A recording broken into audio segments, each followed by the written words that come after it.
Welcome to Ascend and Awaken, a life of balance. In today's world, we are surrounded by noise, not just outer noise, but inner noise. Thoughts rushing, schedules are overflowing, notifications are constant, emotions swirling without rest. And in the midst of it all, the 13th century mystic Rumi offers us a profound invitation. Silence is the language of God. All else is poor translation. This isn't poetic exaggeration. Rumi believed silence was not emptiness, but a doorway. This is a process of soul tuning. This process involves a return to the frequency of the divine. Today, we'll explore Rumi's practice of silence, why it was central to his spiritual awakening, and how embracing silence allows us to hear the subtle, healing whisper of the divine in our lives. Before Rumi became one of the world's most beloved poets, he was a scholar, a teacher, and a religious authority. But everything changed when he encountered Shams, the wandering mystic who shattered Rumi's intellectual certainty and opened him to deeper love, deeper presence, and deeper silence. Shams taught Rumi something simple yet revolutionary. The divine is not heard through thinking, but through quiet listening. This listening did not require words. It required presence, openness, stillness of heart. In silence, Rumi discovered a spiritual truth hidden beneath everyday life, that the beloved, the divine, speaks constantly but softly. Silence became Rumi's way of tuning in. To Rumi, silence was not withdrawal or isolation. Silence was coming closer to God. He wrote, "In the silence between your thoughts, you will find me waiting." That space between thoughts, the pause between breaths, the momentary stillness before reaction, Rumi saw this as the doorway to the divine. He believed the soul is always speaking, but its voice is subtle. It cannot compete with the noise of fear, ego, or the mind's constant commentary. Silence softens the mind. Silence opens the heart. Silence restores the soul's natural clarity. And in that clarity, we begin to hear something deeper than thought. Rumi noticed something many mystics have taught. When the mind becomes quiet, the heart begins to shine. Silence cleanses us from unnecessary worries, false narratives, internal clutter, emotional turbulence, egoic striving. He wrote, "When the soul lies down in the grass, the world is too full to talk about." This silence isn't dull or empty.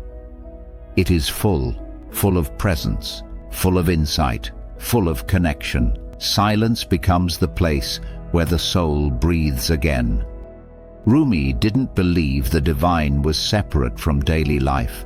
He taught that God speaks in the wind through the trees, the warmth of sunlight, the softness of a smile, the ache of longing, the quiet between two heartbeats. But to notice any of this, we must slow down. We must become still enough to hear life's subtle language. Rumi wrote, "There is a voice that doesn't use words. Listen." This listening is not with the ears, it is with the heart. It is the simple awareness that everything is whispering something sacred, if we are quiet enough to receive it. For Rumi, silence wasn't passive. It was an act of surrender, not surrender as defeat, but surrender as trust. In silence, you stop pushing, stop grasping, stop trying to intellectually control your path. You allow life to guide you. You allow God to speak in the only voice God ever uses: stillness. Rumi described silence as the moment when the ego stops trying to run the show. When the ego quiets, love emerges, wisdom emerges, the deeper self emerges. Silence is where the soul meets the divine without interference. Rumi lived through intense loss, the disappearance of his beloved teacher, Shams. But even in grief, he turned to silence. Why? Because silence holds us when nothing else can. Silence lets emotions rise and fall without resistance. It gives the heart permission to feel, to rest, to process, and to release. Through silence, Rumi realized that pain is not something to escape, but something to listen to. For in the quiet listening, pain reveals its wisdom. Silence is where the heart learns to trust its own healing. You don't need hours of meditation. You don't need to withdraw from life. You only need small pockets of intentional stillness. Here are a few Rumi-inspired ways to practice silence. 1. Morning breath. Silence. Before speaking or checking your phone, take 3 to 5 deep breaths in complete quiet. Feel your arrival. 2. Silent listening walk. Walk slowly, without headphones. Let the world speak to you. 3. Sit with your heart for 1 minute. Close your eyes. Put your hand on your heart. Just listen, without an agenda.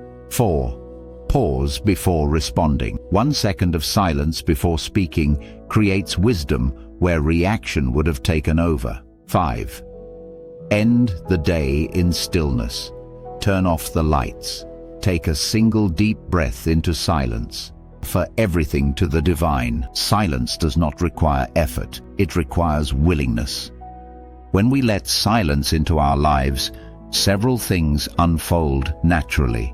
The mind slows, thoughts become softer, less demanding, the heart opens, compassion increases, judgment fades, stress dissolves. Not instantly, but steadily. Like snow under the sun, intuition becomes clear. Your inner guidance grows stronger, spiritual connection deepens. You begin to sense the subtle presence beneath everything. Silence becomes a companion, a sanctuary, a guide, and in this quiet, the divine becomes unmistakable. Rumi believed that God is always speaking, not in thunder, but in a whisper. He wrote, "When I am silent, I fall into the place where everything is music." This music is the language of the soul. It is meaning without words, presence without form, love without condition. The divine is not far away. It is closer than breath, but quieter than thought. Silence is how we hear it. Rumi's practice of silence is not about withdrawal from life. It is about showing up to life with a deeper presence. Silence is not empty. It is full of truth, full of clarity, full of God. When we slow down, even for a moment, we remember who we are beneath all the noise. Thank you for spending this time with me. If this reflection resonated, I invite you to subscribe to Ascend and Awaken for more spiritual wisdom, ancient teachings, and heart-centered guidance. And I'd love to hear from you. Where in your life do you feel silence calling you? Peace, love, and light to you on your continual spiritual journey.